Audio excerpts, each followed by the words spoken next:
사랑하는 성도 여러분, 안녕하십니까? 하나님의 변함없는 돌보심의 은혜와 축복이 우리 모든 사랑하는 성도들 여러분들에게 함께 하시기를 간절히 바랍니다. 오늘 다시 화요일 저녁 말씀 연구를 통해서 말씀을 함께 나누면서 여러분과 함께 에스더를 통해서 주시는 기별을 살펴보게 된 것을 기쁘게 생각합니다. 우리 다 함께 에스더 2장 19절부터 23절의 말씀을 보겠습니다. 에스더 2장 19절부터 23절. 처녀들을 다시 모을 때에는 모르드게가 대궐 문에 앉았더라. 에스더는 모르드게가 명령한 대로 그 종족과 민족을 말하지 아니하니 그가 모르드게의 명령을 양육받을 때와 같이 따름이더라. 모르드게가 대궐 문에 앉았을 때에 문을 지키던 왕의 내시 빅단과 데레스 두 사람이 원한을 품고 아하수에로 왕을 암살하려는 음모를 꾸미는 것을 모르드게가 알고 왕후 에스더에게 알리니 에스더가 모르드게의 이름으로 왕에게 아뢰는지라. 조사하여 실정을 얻었으므로 두 사람을 나무에 달고 그 일을 왕 앞에서 궁중일기에 기록하니라. 아멘. 19절 우리가 보면은 처녀들을 다시 모을 때에는 모르드게가 대궐 문에 앉았더라. 처녀들을 다시 모을 때 하는 것은 에스더가 왕후가 된 후에도 왕은 계속 다른 처녀들을 후궁으로 맞이하는 것을 보게 돼. 여기도 우리가 앞에서 살펴본 것처럼 바사 왕국의 과장함과 지나침과 과도함이 여전히 나타나는 것을 알게 됩니다. 1장에서는 각 사람이 한계를 두지 않고 술을 마시게 했고, 그리고 왕후를 간택하기 위해서 매일 밤 처녀들을 한계를 두지 않고 왕에게 침실에 제공하는 장면도 보았습니다. 19절에 시작할 때 그 장면이에요. 그런데 모르드게가 대궐 문에 앉았더라 하는 표현이 나오지요. 우리가 고대의 문화들과 배경들을 잘 모르면은 이 의미를 찾아내기가 쉽지 않습니다. 고대에 있어서 대궐 문, 성문은 정부의 중요한 위치에 있는 사람들이 백성을 다스리는 곳입니다. 우리는 신명기 21장 18절 19절과 여호수아 20장 4절, 사무엘하 19장 8절에 이와 같은 내용들을 추측할 수가 있어요. 이제 에스더는 왕후의 자리에 앉았고 모르드게도 정부의 관리가 되어 대궐문에 앉게 되는 영예와 권위를 누리게 되었다는 말씀이요. 그것이 모르드게가 대궐문에 앉았더라 하는 표현입니다. 앉았다 하는 말은 직무 수행을 위해서 자신의 자리에 위치하는 것을 의미해요. 20절에는 에스더는 모르드게가 명령한 대로 그 종족과 민족을 말하지 아니하니 그가 모르드게의 명령을 양육받을 때와 같이 따름이더라. 10절처럼 2장 10절처럼 종족과 민족을 밝히지 않고 있어요. 모르드게에게 계속 순종하는 모습입니다. 지금 에스더는 어떤 위치에 있어요? 왕후입니다. 옛날에는 모르드게에게 양육을 받았다 할지라도 지금은 당대 최고의 패권 국가인 페르시아의 정식 왕후의 위치에 있어요. 그런데도 그는 성인이 되고 왕후가 되었지만은 여전히 모르드게의 명령을 양육받을 때와 같이 따르는 겸손한 여인임을 본문은 말씀해주고 있습니다. 21절에는요, 모르드게가 대궐 문에 앉았을 때에 자기 업무를 봤다는 거예요. 문을 지키던 왕의 내시 빅단과 데레스 두 사람이 원한을 품고 아하수르 왕을 암살하는 음모를 꾸미는 것을 이 모르드게가 알게 돼요. 이 세상의 일들은 거창한 일들로 인해 시작되는 게 아니고 아주 사소하고 하찮고 어쩌면 가장 작은 일들이 큰 일들로 연결되는 것을 보게 돼요. 여기 문 지킨 왕의 넷이라 나오잖아요. 보통 궁궐문은 군인들이 지킵니다. 군사들이.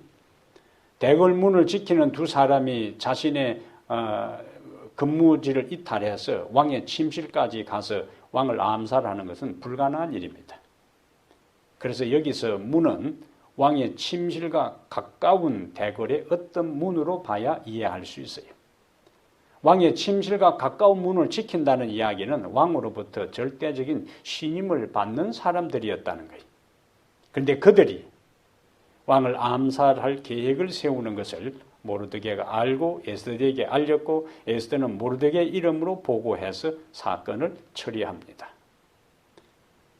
여기서 이 사건을 통해 에스더의 저자는 모르드게와 에스더가 한 팀을 이루어 팀워크를 가지고 왕을 구원했고 후에는 두 사람이 협력하여 유대인을 구원하는 일들로 연결시킵니다. 근데 우리가 본문에서 주목할 것은 23절이요. 조사하여 실정을 얻었으므로 이제 그 보고를 왕이 받고 조사를 명령했을 거 아닙니까? 두 사람을 이제 잡아다가 문책을 해보니까 사실이요.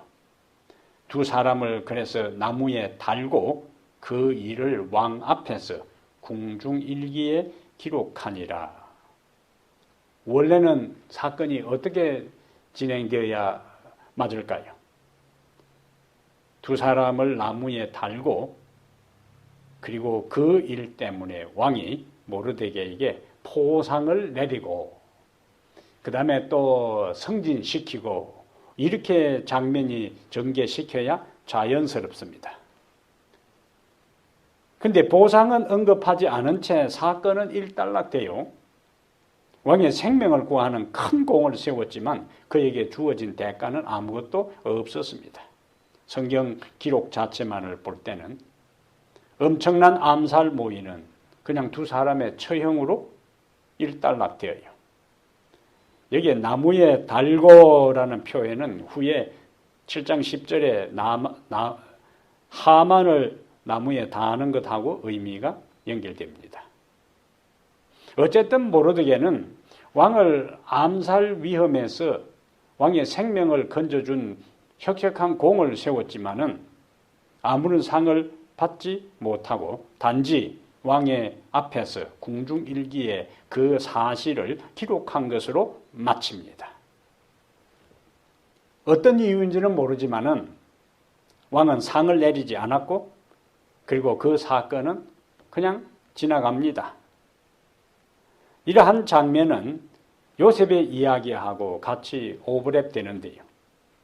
요셉이 억울한 누명을 쓰고 감옥에 들어가잖아요. 그곳에서 왕의 두 신하, 술 맡은 관원장과 떡 맡은 관원장이 하룻밤에 똑같이 꿈을 꾼 것을 듣게 돼요. 요셉이 그들의 꿈을 해석해 줍니다. 떡 맡은 관원장은 처형되고 술 맡은 관원장은 옛날의 위치로 복직이 되어요. 그리고 이제 석방되어 가는 술 맡은 관원장에게 요셉이 자신의 억울한 이야기를 다 하잖아요. 자기는 여기 감옥 생활을 할 만큼 나쁜 짓을 한 일이 없고 범죄한 일도 없다.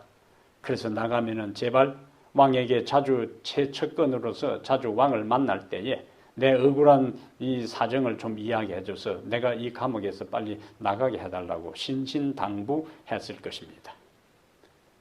근데 창세기 40장 23절을 우리가 읽을 때에 의아하게 생각하는 장면, 어떤 때는 너무했다, 괘씸하다, 저렇게 은혜를 잊을 수가 있을까 하는 공분을 가져오는 구절이 술 맡은 관원장이 요셉을 잊었더라, 그렇게 성경은 표현합니다. 다시 오늘 본문으로 돌아와서 모르드게는 인간적으로 많이 섭섭했을 것이, 안 그렇겠어요? 왕의 생명을 건져 주었는데 아무런 상도 없이 그냥 지나가 버렸으니까 인간적으로 많이 섭섭했을 것이다. 이러한 모습은 우리가 한 수고와 봉사에 대해 당장 보상이 돌아오지 않을 수도 있다는 이야기입니다. 하나님을 위해 헌신하고 봉사하는 것, 우리가 일일이 인정받지 못할 수도 있어요. 격려하고 다른 사람의 입을 통해서 칭찬받지 못할 수도 있습니다. 그때 우리가 생각할 것은 당장의 어떤 보상을 기대하지 말고 내가 있는 현장에서 나에게 주어진 책무, 사명, 그 일들을 묵묵하게 하면서 하나님의 때를 기다려라 하는 말씀이에요. 왜? 하나님은 가장 적절한 때에 갚아주시는 분이시기 때문입니다. 하나님은 우리가 당신을 위해서 하는 선한 행위와 그 행위의 바탕을 이루는 선한 동기를 결코 잊지 않으십니다. 그리고 자신의 시간표에 따라 타이밍을 맞추어 자신에게 영광이 되고 우리에게 유익이 되고 축복이 되는 때에 간섭하시고 개입하셔서 도와주십니다. 그래서 갈라디아 6장 9절에는 우리가 선을 행하되 낙심하지 말지니, 선을 행하되 뭐 하지 말라고요? 낙심하지 말지니 피곤하지 아니하면 때가 이름에 거두리라. 낙심하지 아니하고 꾸준하게 묵묵하게 그 일의 대가를 기대하지 않고 그것이 옳은 일이고 당연하게 해야 할 일이라는 그 단순한 마음으로 그것을 계속해 나갈 때 때가 이름에 거두리라. 모르드게의 경우에 나중에 왕이 궁중일기를 읽으면서 반전이 일어납니다. 6장에서 우리가 살펴보겠어요. 요셉도 하루하루 술 맡은 관원장이 석방된 다음에 하루하루 얼마나 기다렸을까요? 왕궁에서 기별이 오기를 계속 기다렸을 것입니다. 왕궁에서 기별이 오면은 자신은 석방될 수 있기 때문에 힘든 감옥 생활에서 하루하루 견디면서도 석방의 날을 기다리고 있었지만 2년 동안 아무런 소식도 없었습니다. 인간적으로 생각하면 많은 섭섭함도 있을 것이고 괘씸한 생각도 들었을 것입니다. 어떻게 그렇게 무심할 수 있어 하는 여러 가지 생각도 가졌을 거예요. 그 개인에 대한 술 맡은 관원장에 대한 원망과 하나님에 대한 원망도 생길 수도 있었을 것입니다. 그런데 하나님은 타이밍을 맞추고 계셨어요. 왕이 꿈을 꾼 다음에 그 꿈을 의미를 알지 못했을 때 비로소 그때에 술 맡은 관원장이 정신이 번쩍 들었던 겁니다. 요셉이 그에게 부탁한 생각이 났을 것입니다. 요셉이 오면은 틀림없이 왕이 의문을 갖고 걱정하고 염려하는 이 꿈의 구체적인 의미, 진짜 의미를 해석해 줄 사람이라고 생각했고 2년 동안 그것을 깜빡하게 잊어버린 것에 대해 보상이라 할 듯이 왕에게 적극적으로 요셉을 추천하고 설명하고 청구했을 것입니다. 하나님은 그걸 통해서 결국에 요셉이 애굽의 총리가 되는 발판을 삼습니다. 당장에 그에게 대가와 결과가 주어지지 않아도 묵묵하게 자신의 삶에 충실했을 때 하나님은 그걸 통해서 더 큰 것으로 갚아주셨다는 말씀이에요. 그러므로 우리는 우리에게 주어진 일들과 책무와 사명과 책임에 대해서 다른 사람이 알아주든 알아주지 않든 인정해주든 인정해주지 않든 칭찬하든 하지 않든 상관없이 우리에게 주어진 그 일들을 묵묵히 감당하는 그런 자세가 우리에게 필요하다는 것을 본문은 우리에게 말씀해주고 있는 것입니다. 이 장을 통해서 우리가 살펴볼 몇 가지 하나님께서 주시는 교훈이 있는데 첫 번째는 불완전한 사람을 통해서도 역사하시는 하나님의 모습이 완전한 사람이 아니고 완벽한 사람이 아니고 불완전한 사람, 모자란 사람, 결핍된 사람, 연약한 사람, 한계가 있는 사람을 통해서도 하나님은 역사하실 수 있고 하나님은 그런 사람을 통해서도 일하실 수 있다 하는 말씀이죠. 에스더와 모르드게는 바사 왕국에 흩어져 사는 디아스포라의 삶의 일면을 보여줍니다. 앞에서 우리가 봤던 것처럼 예측 불허의 불안하고 불완전한 왕국의 모습이 그 왕국에서 디아스포라 흩어진 유대인으로 사는 에스더와 모르드게는 생존을 위해 자신들의 목적을 달성하고 이루기 위해서 할 수 있는 일들을 하면서 자신들이 옳다고 믿는 방식으로 살아왔어요. 몇 가지 보면은 성경은 이방인과 결혼하는 것을 허용합니까? 찬성하지 않아요. 금합니다. 그런데 두 사람은 연합해서 이방 왕과 결혼하기 위해 왕후에 지원합니다. 자기들의 신분을 드러내지도 않고 밝히지도 않고, 그러되면 우상숭배 문제에도 예배될 수도 없고 음식물에 대해서도 예배될 수가 없어요. 그러나 그들은 자신들의 목적을 달성하기 위해 하나님의 백성된 신분을 드러내지 않았다는 이야기. 이런 것을 잘못 이해하면 현 시대에 우리가 우리의 목적을 달성하고 이루기 위해 하나님의 백성이라는 신분을 때로는 드러내지 않고 구별된 삶도 살지 않고 적당하게 타협해도 되겠구나 하는 잘못된 판단을 할 수도 있습니다. 이 장에서 하나님께서 우리에게 전하는 기별은 두 사람을 보며 그렇게 해도 되겠구나라는 삶의 방식을 본받으라는 것이거나 그들의 행동의 시시비비를 따지라고 기록된 말씀이 아닙니다. 성경 본문은 그들의 처신에 대해, 그들의 행동한 것에 대해 아무런 평가를 내리지 않습니다. 대신 그들의 모순된 행동에도, 그들의 부족한 믿음에도 하나님께서 그들에게 은혜를 베푸셨다는 사실만을 기록하고 있어요. 에스더가 왕후의 자리에 지원했을 때에 후궁들을 다루는 회계의 인정을 받고 또한 왕의 인정과 사랑과 그 은혜를 입은 것은 전적으로 하나님의 도우심이었습니다. 두 사람은 믿음으로 행하지 않았습니다. 하지만 부족한 믿음의 사람, 그들이 처해 있는 그 힘든 상황을 하나님께서 고려하시고 그들의 작은 믿음을 하나님께서 인정하시고 그들을 통해 당신의 목적을 이루는 도구로 사용하셨다는 이야기죠. 그들은 자신들의 믿음 없는 것과 눈앞에 있는 자신들의 목적을 달성하기 위해서 타협했던 상황에 계속 머무르고 있지 않았습니다. 이게 중요한 거예요. 처음에는 타협하고 그리고 자신의 신분을 드러내지 않았던 에스더가 나중에 어떻게 하죠? 30일 동안 왕의 부름을 받지 않았기 때문에 왕 앞에 함부로 나가면 그 자리에서 죽을 수 있는 그러한 위험한 가운데서도 3일 금식을 하고 죽으면 죽으리라는 각오로 뭘 위해 나서는가? 자기 부귀 영달을 위해 나가는 게 아니고 민족을 구원하기 위해 믿음으로 나섭니다. 초기에는 영광과 명예를 얻기 위해 쉽게 타협했던 그녀가 이제는 죽음을 두려워하지 않는 당당하게 민족을 구원하기 위해서 죽음의 자리에까지 나가는 에스더의 모습이라는 이야기예요. 따져보면 우리는 에스더나 모르드게와 같은 상황에 처해 있지 않으면서도 너무 많은 것을 타협하고 살고 있지 않는지 모르겠어요. 우리 각자는 불완전한 세상 속에서 어떻게 하면 우리의 신분을 드러내며 당당하게 신앙의 길을 걸을 수 있을지 고민해야 합니다. 세상과 타협하고 적당하게 살던 사람들이 전적으로 하나님을 위해 자신을 드러내며 사는 사람으로 발전해야 한다는 이야기예요.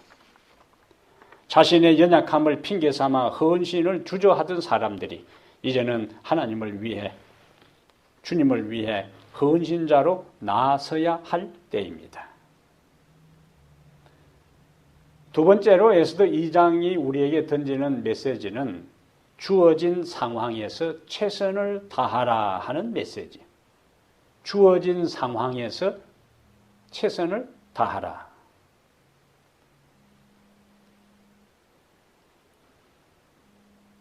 에스더는 왕궁에 들어갔을 때 능동적이고 적극적으로 주위 사람들에게 괴물었고 은혜를 얻었습니다. 요셉의 형들에 의해 노예로 팔려갈 때에 그가 한 결심을 보십시오.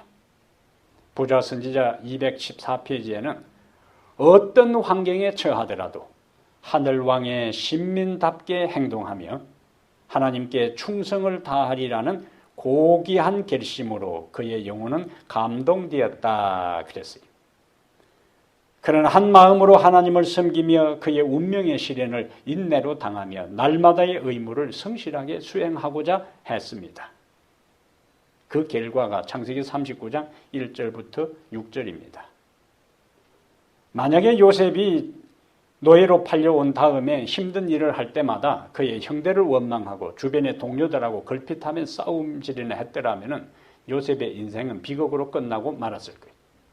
왜 하나님께서 내가 포로로 잡혀오는 그 위태로운 때에 형들이 자신을 팔 때에 막지 않았는가? 하나님을 원망했더라면 되는 대로 될 대로 되라는 자포자기의 삶을 살았더라면 요셉의 인생은 파국으로 끝나고 말았을 거예요. 그러나 그는 보디발의 집에서도 성실했고 감옥에서도 최선을 다해서 삶을 살았기 때문에 결국에 하나님께서 그를 통해서 영광을 받으시고 보디발의 집이 복을 받고 애굽이 복을 받도록 역사하셨어요.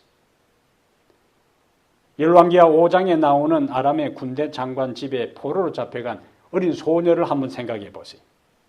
어린 소녀가 그 가정에서 모범적으로 성실하게 충실하게 생활하지 않았더라면 어떻게 그 어린 소녀의 이야기를 듣고 이스라엘의 선지자를 만나서 치료하기 위해 나아만 장군이 길을 떠날 수 있었을까요? 가정에서 신임을 얻었다는 이야기입니다. 어린 소녀는 자신의 신세를 한탄하지 않고 틈만 나면 엄마를 부르면서 저 한쪽 구석에 가서 눈물로 세월을 보내지 않고 성실하게 자신의 주어진 일을 최선을 다했기 때문에 하나님은 그를 통해서 큰 일을 이루신 것입니다. 우리는 우리에게 주어진 상황을 탓하지 말고 원망하지도 말고 하나님 안에서 자신에게 주어진 일들이 작은 것처럼 보여도 주어진 상황에 최선을 다할 때 하나님은 우리를 통해 영광을 받으시고 우리는 축복의 자리에 서게 될 것입니다. 세 번째, 우리는 이 장을 통해서 보이지 않는 곳에서 역사하시는 하나님의 손길을 신뢰하라는 메시지를 받습니다. 에스더의 입장에서 왕궁으로 들어가게 된 것이 무엇을 의미하는지 잘 몰랐을 거예요.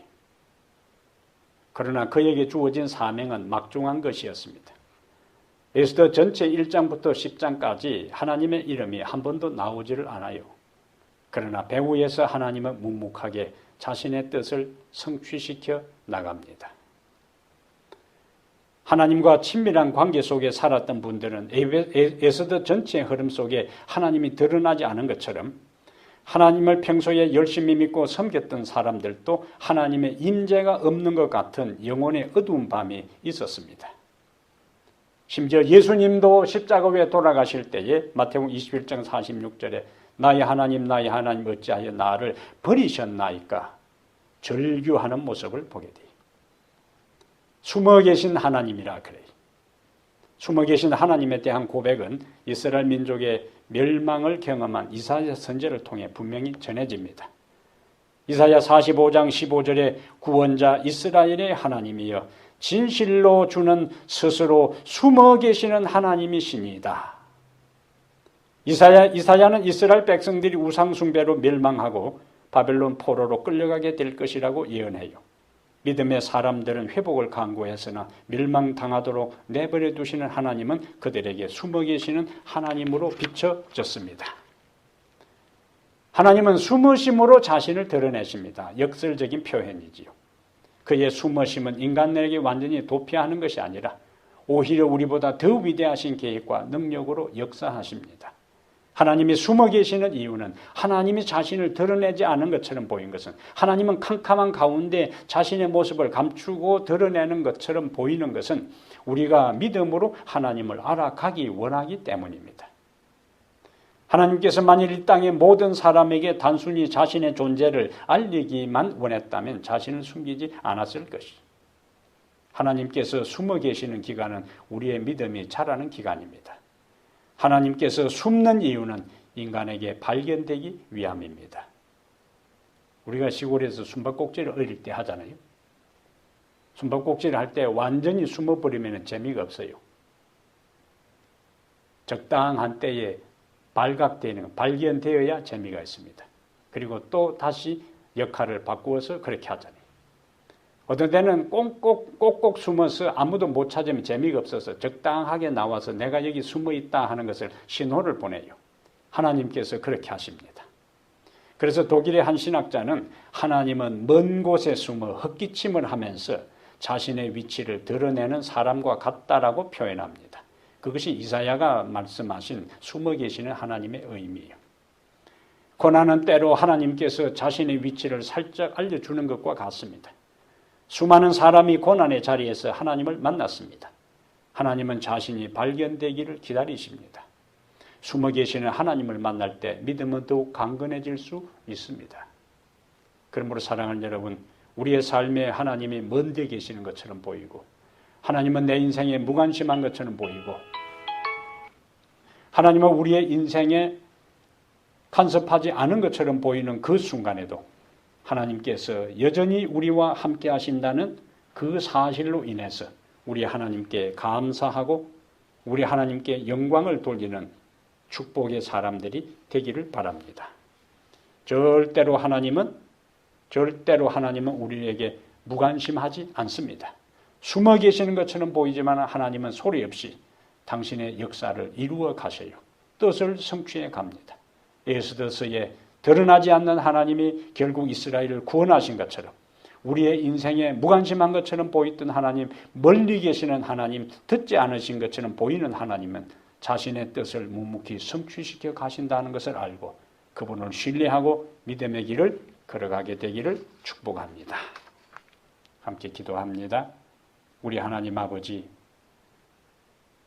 주께서 역사 속에 계시면서 수많은 일들을 이루시는 능력의 하나님이심을 저희들이 고백합니다. 우리 아버지시여, 에스더서에 나타난 중요한 기별들을 저희들이 받아들이기를 원하오니 우리에게 주어진 삶의 현장에서 충실하게 하시고 하나님이 멀리 계시고 숨어 계시는 것처럼 보여도 묵묵히 하나님은 자신의 일을 이루시고 타이밍을 맞추시고 때가 되면 역사하신다는 사실을 믿게 하여 주시옵소서.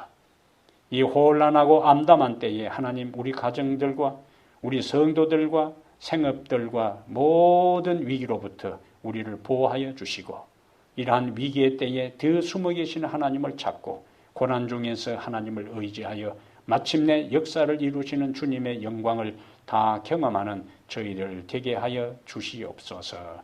우리 주 예수님 이름으로 기도합니다. 아멘.